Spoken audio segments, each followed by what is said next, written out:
You know, one thing about America, they teach history in a way that always make it seem like the Caucasoids were always victorious. Well, that just was simply not the case. We had many victories that have been covered up all throughout the history. Sometimes it did work out for our ancestors and they would win big, just like the Gala Wars. And sometimes they would just take a chance on fighting and they lost. And then in other cases, they would commit suicide. They would rather be dead than be enslaved to these Caucasoids. So things did not go as easy as they always portray in the movies. They always make it seem like on the slave ships, the slaves were just chained up in the bottom and they were helpless and they couldn't do anything about their situation. Well, as we get through this video, you're going to see that was not always the case. You know, again, this is all part of psychological warfare, always trying to make you believe you didn't do anything successful, they got all the success. It's just simply not true. Through all these centuries, they won everything. Come on. You can't believe that, brothers and sisters. If they think I believe that, then they're stupid because I don't. As we can see, they don't even win all of their wars. They didn't win Iraq. They did not win Afghanistan. They did not win Vietnam. Bay of Pigs, they did not win that. They've had a lot of losses. Okay. They just don't want to put those losses all in the history books, or just like they don't want to put our victories in the history books either. So let's just go over some of the revolts that were recorded. Now, many were not. And you're going to see in some of the slave revolt articles that you can find online, they will even tell you some of these revolts happened and they were never recorded. And there were a few that were recorded. Now, how do you know these things occur? Because there would be some crew members left alive to tell the story on what happened. And those stories were recorded. Sometimes the entire crew was wiped out.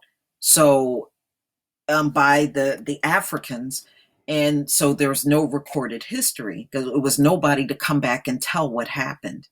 And a lot of times when they were able to gain control over the ship, a lot of times the ships would be stripped down and torn apart by the Africans. So not only did we kill the crew, we destroyed a lot of the slave ships. So it's really interesting. A lot of these insurrections happened during the transatlantic slave trade, and most of the ones that are recorded happened between 1699 and 1865. All right, so there are 50 mutinies that occurred, and some say it's as high as 485. So we're going to get into some of those. This one is an article from Rutgers University. 1764, a ship called the Adventure lay at anchor off the coast of Africa. Africans attacked the ship and killed the crew and liberated the captives. Also in 1764, the slaves aboard the ship Hope revolted. In the uprising, 2 crew members and 8 slaves were killed. In January 1731, an English paper reported that Captain Jump and all but 3 of his crew had been killed in a slave uprising off the coast of Africa. In 1735, a Captain Moore of Mass reported on the night of June 17th, his ship was attacked by Africans on the Gambian River in West Africa. The battle lasted half the night. 1 crew member was killed, and at dawn, the Africans were driven off. Their attack was unsuccessful. In 1761, aboard a Boston ship called the Thomas, the slaves revolted and tried to kill the crew. In March 1742, slavers aboard the Jolly Bachelor, oh man, y'all couldn't think of a better name than that, Caucasoids, were loading captives onto the ship in the Sierra Leone River. Africans attacked. Captain Cutler and 2 of his crew were killed. The Africans stripped the boat of its riggings and sails and liberated the captives in the hold and abandoned the ship. This was a successful attack. All right.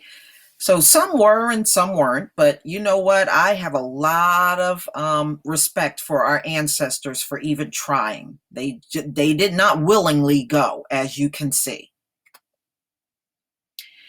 In 1789, 35 slaves aboard the Felicity rose up against the captors. Captain William Fairchild was killed, and 3 slaves were killed before the uprising was crushed.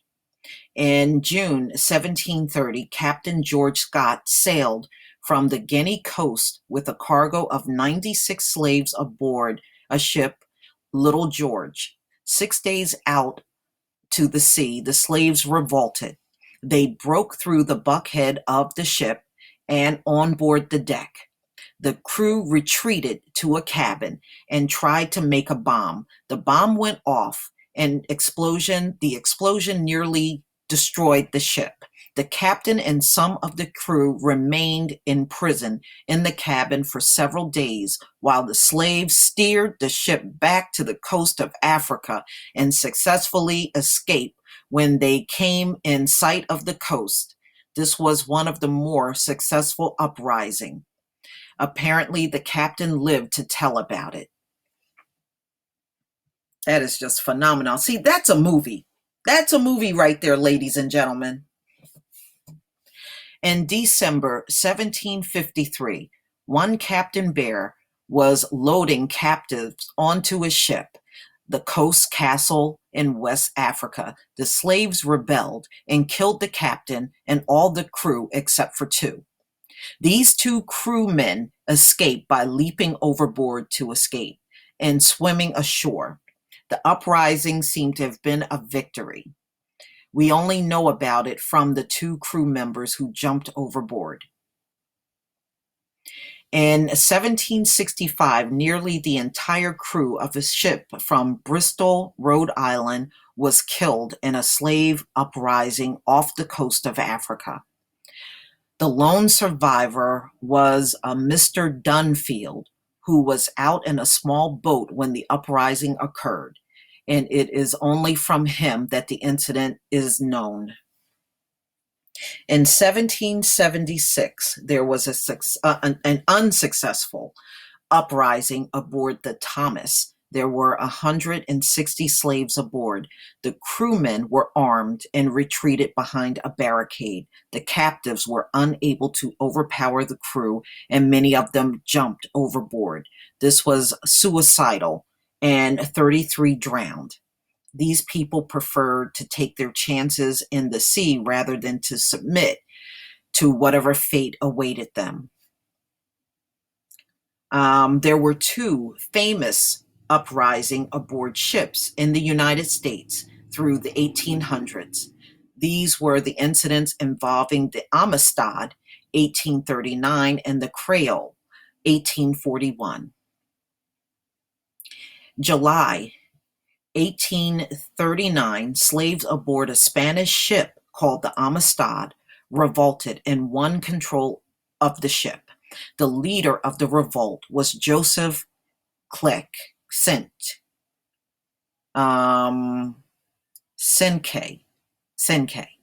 The captives spoke Mende. It was a West African language. They piloted the ship to Long Island, New York. There was a trial to determine what to do with them, since in 1808 the external slave trade had ended. Former President John Quincy Adams defended them. and the Supreme Court ruled that they should be set free and allowed to return to Africa. Sadly, when some of them returned to Africa, they found their homes and villages destroyed and everyone gone. They had been raided and carried away in warfare. In October 1841, a ship called the Creole sailed from the Hamptons Roads, VA, Virginia, towards New Orleans, and 135 slaves en route Madison, Washington, and Ben Blacksmith led the insurrection. On November 7th, the ship neared the Bahamas. The slaves revolted. They seized all the firearms and threatened to throw the crew overboard if they were not taken to an English colony. England had emancipated its slaves in 1833. The ship landed in Nassau in the Bahamas and the slaves escaped. The U.S. government, under pressure from Southerners, lodged a formal complaint. It demanded that the British return the fugitive slaves. British told the U.S. to get lost. In conclusion, Black people did not just passively surrender to Middle Passage. They were carried here in chains, kicking and screaming and fighting back. As the Black historian Vincent Hardy said, these ships were prison ships.